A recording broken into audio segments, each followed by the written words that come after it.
According to the Pew Research Center, nearly 50% of single Americans turn to dating apps to meet someone in the past year. But our next guest says you don't have to go online to find love this Valentine's Day. Local professional matchmaker Kelly Numair from It's Just Lunch San Francisco joining us live now with her tips for meeting that special someone IRL in real life. Thank you so much for joining us this midday. Thank you for having me. Happy Valentine's Day. Happy Valentine's Day to you, too. So we just had a story earlier in the newscast saying that there's going to be a new batch of singles this week on the dating apps. But you say don't rely on the apps. Go out there and meet someone in person. How should folks do it? Yes, so my clients at It's Just Lunch are really tired of the swipe left, swipe right situation.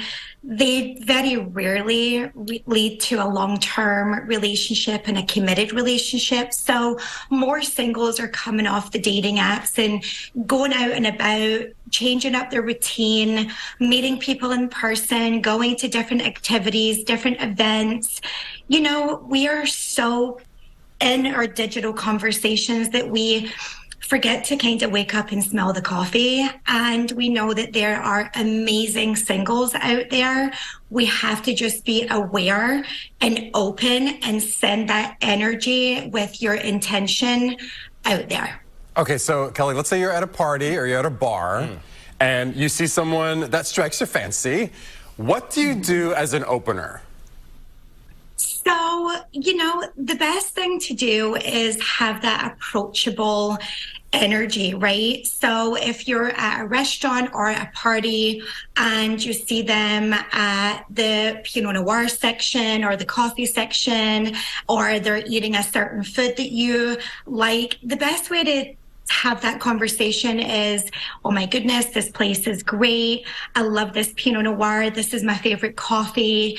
And make eye contact and be a little bit more approachable.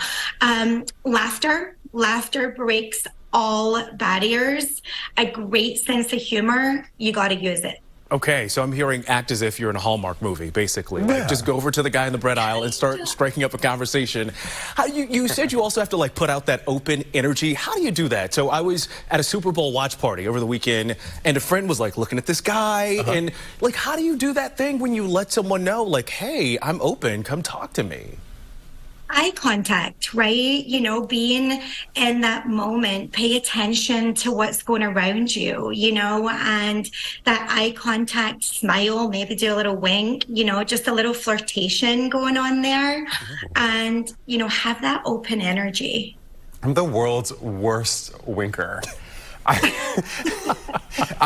really am. I really admire, because there have been a couple people in my life who I've seen do that, and I've admired it so much because it works for them. There's a lot of practice involved. There has to be. They have to be in front of a mirror doing it. Kelly, I want to see yours. Can I see yours? Ooh, yeah. Okay.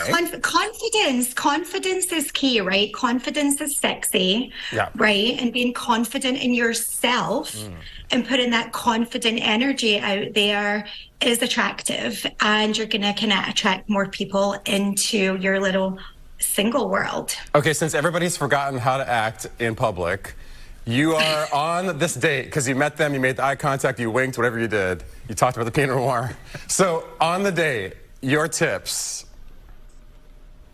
So on the date, you know, find commonalities. You have to do a couple of things. You got to pay attention. You got to put your phone down. Put your phone down. That is so important. And you got to pay attention to the person that's in front of you. You know, find common interests. Talk about what you guys would like to do together, plan maybe a really fun activity. So we're so stuck in our devices that we really do forget what's around us. When I'm on a date with my husband, our phones are gone. They're off the table. We don't engage in them. We're engaged with each other. We've been married for 20 years and we still find a lot to talk about. So when you're on date number 1, you guys should have tons to talk about. Get the devices down. That's really good advice. Leave the phone. It's not going to get you that date. The date is in front of you. And hopefully you got some good tips to do your thing this Valentine's Day. Kelly Numair of It's Just Lunch San Francisco, professional matchmaker. Thanks so much for joining us. Thank you for having me. Bye, Kelly. Bye. I tried.